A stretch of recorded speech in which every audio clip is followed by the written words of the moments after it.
Leo bwana tunamzungumzia mtumishi Upendo Mkone, kwa sababu hili pia lilikuwa linamhusu, kwa sababu anachangishiwa gari yake kupitia na huyu mwanadada anaitwa Resti.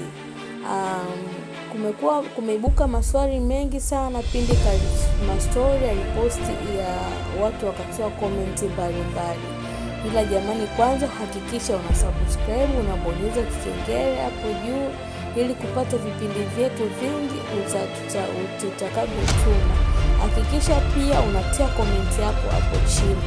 Sasa naye kimbembe cha patu wakapatana pamoja Masa Mwaipaja na Upendo Mkone, lakini mtoto anaanza mada zingine. Akatuma katika Instagram yake eti mchonganisho wa watumishi. Kuna mtu nilimtuma kumwongelea mama yangu ujinga wale. Kuna siku nilishawahi kutuona tunamwongelea mtu wao. Kutu akili ipo huku, upandacho utavuna mara mbili. Hata sasa hivi atokee mtu wa kumwongelea mama yangu sababu muone kazi ya Joani. Nitasimama na mama yangu na mkije, nipo ukija na kujia, sitafuti kupendwa na wanafiki. Akatuma hivyo, lakini akaongea tena ulivyoanza michango ya gari ya mtumishi ya Upendo Mkone. Akaongea tena, akaongea kama ana kashfu. Jamani, hili ilikuwa so hili tu, pia ikatokea kwa Karima Story. Karima Story bwana naye akaposti katika mtandao wake. Mnakumbuka kipindi cha Nifa alitokea janga la pale Kariakoo, naye akakumbushia binadamu tuna tabia kusahau jamani. Resti aliwahi kusema Nifa anachangisha kwa namba ya dukani, leo anafanya nini? Aliongea ukweli kabisa, wazo zuri sana kumsaidia mama yetu, ila pesa mwanaharamu. Pesa haijawahi kumtosha mtu, hata kama una nyumba. Punguza taharuki. Mtu akituma pesa jina lisome Upendo Mkone na sio Resti au Lastiva. Ameandika maneno hapo Karima Story. Watu wengi walimjia juu, akamwambia wewe unamweza Resti. Wengine comment zilikuwa mbalimbali ambazo walimjia juu sana, yaani kama wanamuunga mkono Resti. Kwa upande wako na wewe unaona sahihi? Pia hii ambayo ilifanya zaidi watu wakasirike na kuona Upendo Mkone anazalilika ni hii ambayo ilitumaga huyu Joani Masa Mwaipaja alituma ulichomzidi mama yangu ni umri tu, pesa huna, chochote huna, hata bajaji huna.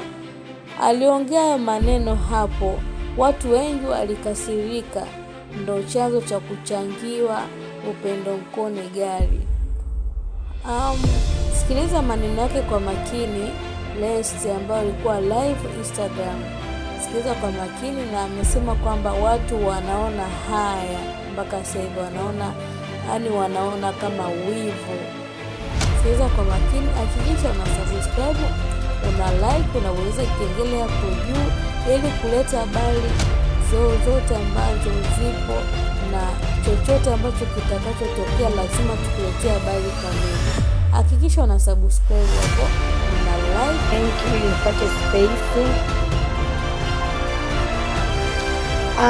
Hapa nina 8,700,000 lakini nilituma 500,000 benki, so eventually inakuwa kama 13,700,000. Okay, CRDB nina kama milioni 7, so milioni 7. Tigo yani tumejitahidi sana.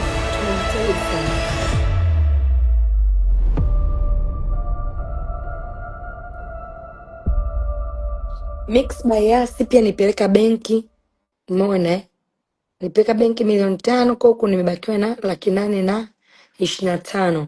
Sawa yeah. Kwa nimejumlisha zile za benki, nikajumlisha ya CRDB, nikajumlisha ya hii, ndo nikapata hicho kiasi.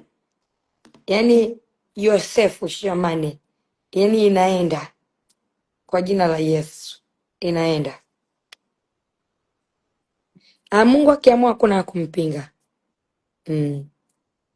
Yani wanaona wivu yani lakini Mungu yupo, msijali.